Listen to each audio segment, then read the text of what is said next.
முதல் வாசகம். இறைவாக்கினர் ஏசாயா எழுதிய நூலிலிருந்து வாசகம். அதிகாரம் 7, திருவசனங்கள் 1 முதல் 7 வரை.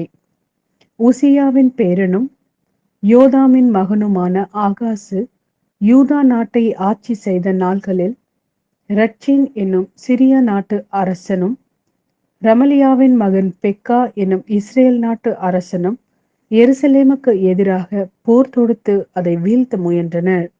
அவர்களால் அது இயலாமற் போயிற்று. சிரியா எப்ராயிமோடு கூட்டணி அமைத்துக் கொண்டது என்னும் செய்தி தாவீதின் குடும்பத்தாருக்கு அறிவிக்கப்பட்டது.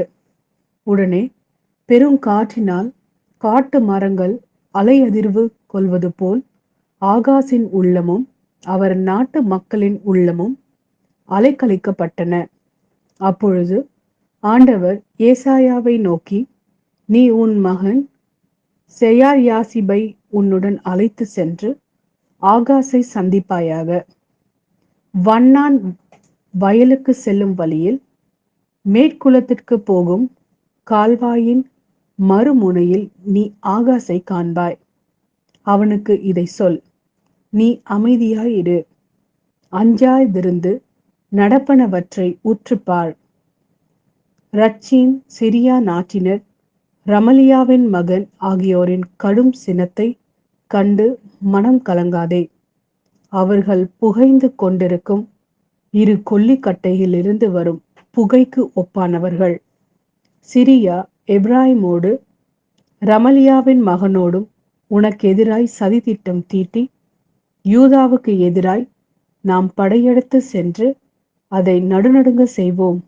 அதற்கு எதிராய் போரிட்டு அதை பிடித்து தையேல் என்பவனின் மகனை அதற்கு அரசனாக்குவோம் என்று தங்களுக்குள் பேசிக் கொள்கிறார்கள். ஆதலால் ஆண்டவர் இவ்வாறு உரைக்கின்றார், அவர்களது திட்டம் நிலைத்து நிற்காது, அது ஒருபோதும் நிறைவேறாது. ஏனெனில் சிரியாவின் தலைநகர் தமஸ்கு நகரின் தலைவன் ரட்சின் இன்னும் 65 ஆண்டுகளில் எப்ராயிம் ஒரு மக்களினம் எனும் தகுதியை இழக்கும் வண்ணம் தவிடு பொடியாக்கப்படும்.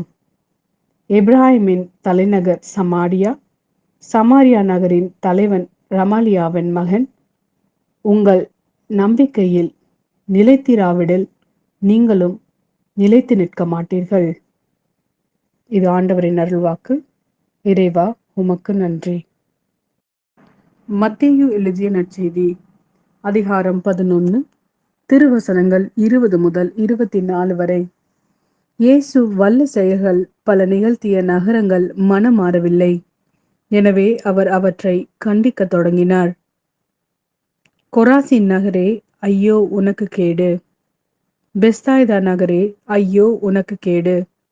ஏனெனில் உங்களிடையே செய்யப்பட்ட வல்ல செயல்கள் தீர் சீதோன் நகரங்களில் செய்யப்பட்டிருந்தால் அங்குள்ள மக்கள் முன்பே சாக்கு உடை உடுத்தி சாம்பல் பூசி மனம் மாறியிருப்பர். தீர்ப்பு நாளில் தீர்க்கும் சீதோனுக்கும் கிடைக்கும் தண்டனையை விட உங்களுக்கு கிடைக்கும் தண்டனை கடினமாகவே இருக்கும் என நான் உங்களுக்கு சொல்கிறேன்.